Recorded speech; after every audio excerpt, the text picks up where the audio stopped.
Hello guys and welcome in the hangar. This will be a short video about the new cam from Runcam Micro Eagle. I'd say it's the competitor to the Predator Micro. It's about the same form factor, but what I love here, it uses standard size lenses, not the small lenses. And I guess the small lenses are a bit of a downside in quality perspective. So that's for me the biggest point here on this very tiny cam. I mean, the size difference between the first version of the Eagle and the new one is really amazing. And it's also nice to see the Predator Mini and the Predator Micro here. Of course, the Predator Mini was already smaller than the standard size cams. That's the back side. Yeah, pretty standard. No voltage sensing once again. Yeah, that's my ongoing rant about them switching on and off the support for voltage sensing on the cams. I'm not so sure. I'm on the newer quads. You have OSD and all the stuff, so maybe it's obsolete. It's quite nicely sealed with some glue here. The lens has to be infrared filtered. This is the sensor inside. It's a 16:9 sensor, which can be switched to 4:3, but then into this lesser wide angle of 140 degree. In 16:9 it has 170 degree. And that's a nice option, because on planes I can imagine going 16:9, but on quads I want 4:3. So that's cool that you can switch it here. Go check out the quality footage now. I try to record the live out in the highest possible quality with my USB grabber here, so you get the best possible picture, not just a DVR. We should see a really good example of the quality you can expect here. This is the Predator Mini, full-size lens. I tweaked the settings a bit, turned down hue, increased sharpness a bit and color saturation. But with the sun in background, I have a pretty good test of the wide dynamic range. Check out the smaller Predator now. I think that the Micro Predator handles this light a bit worse than its larger brother, but yeah. So today when I compare those two, I like the bigger one a bit better. And it's a bit foggy. I tried to clean the lens, but it's not the lens's fault. Anyhow, it's for 5 grams. It's a really great cam. So now switch to the Micro Eagle. I've tweaked the settings a bit. You can now change the wide dynamic range setting in 6 steps. So you can adjust it to your liking. That's nice, because many of you guys maybe didn't want all the extra wide dynamic range, which makes the image look kind of weird. But this is maximum wide dynamic range here. You can also modify a detail slider from 1 to 15 and an edge enhancement slider from 1 to 15. This is what made this color moire effect, or this aliasing effect. If you have problems with this or don't like it, you can adjust this now. The color reproduction is really great. Details here in this mess, also phenomenal. About the dynamic range, I mean, I'm lit pretty nicely for my age. The sun and the background settings, well, we don't see some blue in sky. It's a different approach than on the Foxeer cams, but it looks quite realistic. Yeah, looks really good.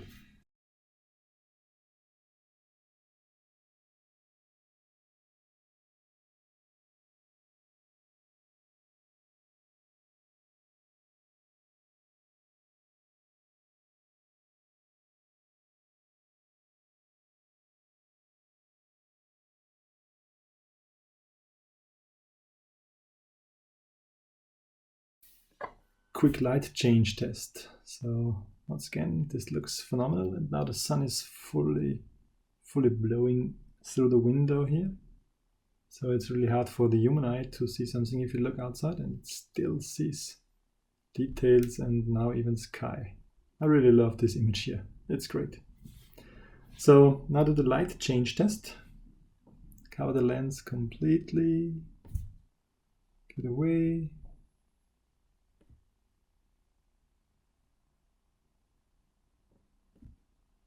Looks quite fast, but let's say it takes its time.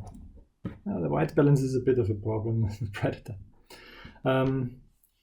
But do the light change test as well.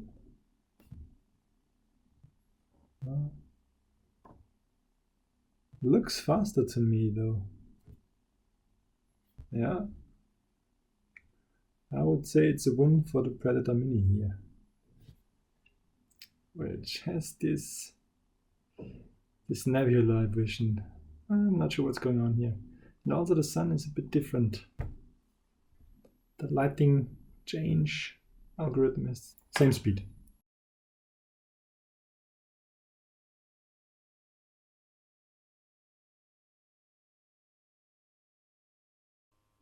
Okay guys, starting the capture in my messy hangar. And the colors look really, really good. Awesome. And it's also cool that we have sunlight today. So let's check out.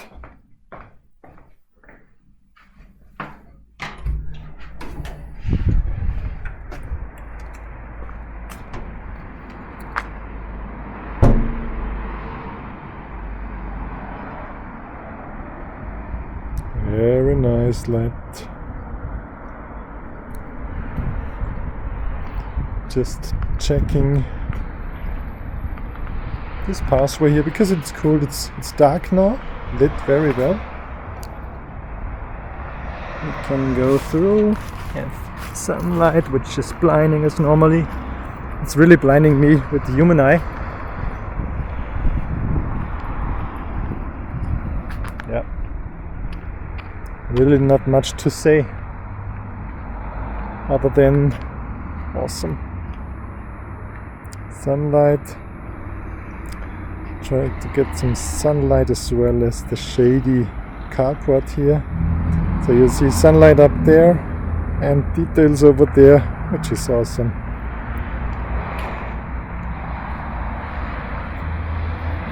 Awesome is also that it's nice and warm today.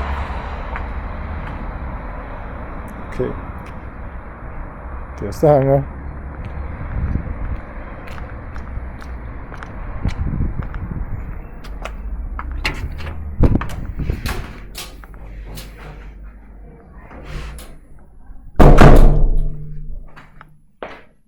And I also did the latency measurements.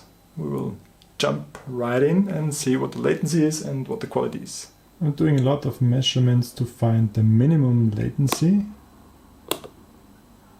which seems to be around 15-16 milliseconds. This is on PAL. Minimum latency is 1 NTSC frame, the 16 milliseconds. Maximum latency was 32-34 milliseconds maximum. Yeah, that's about the maximum latency you get, 34. And the minimum is here at 17. Okay, switch to NTSC and we'll try to find the minimum here. First I note all the measurements I get. 21, 18, that's 19. 23, 21, 23, 26, 17. Using NTSC or PAL doesn't affect the latency here that much. Both have a minimum of 17 milliseconds and are around 22-24 milliseconds in average.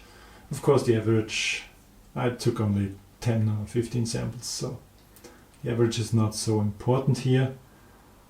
In theory this means you will miss one frame, because an NTSC frame is 17 milliseconds and the PAL frame is 20 milliseconds.